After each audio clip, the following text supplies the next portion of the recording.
அண்ணா திராவிட முன்னேற்ற கழக தொண்டர்கள் மனவேதனையா இருப்பதிலே இவருக்கு எப்படி தெரியும்? யார் இவரிடத்துல போய் சொன்னது? யாராவது இவரிடத்துல முறையிட்டார்களா?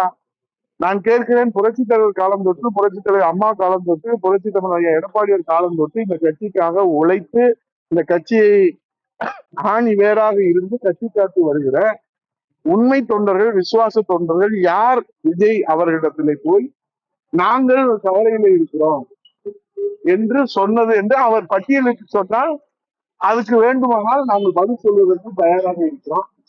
ஆகவே அண்ணா திராவிட முன்னேற்ற கழக தொண்டர்களை ஆலமரமாக புரட்சி தலைவர் வளைத்து வச்ச, புரட்சி தலைவர் அம்மா அவர்கள் வளர்த்தெடுத்த புரட்சி தமிழ் ஐயா எடப்பாடியார் அவர்கள் இன்றைக்கு ரத்தத்தை வேறையாக செஞ்சு உயிரை பணைய வைத்து பல்வேறு சவால்களுக்கு மத்தியிலே இந்த இயக்கத்தை காப்பாற்றி, தொண்டர்களை காப்பாற்றி, தமிழக மக்களை மீட்பதற்காக, இன்றைக்கு மக்களை காப்பதற்காக எழுச்சி பயணம் சென்று கொண்டிருக்கிறார்கள்.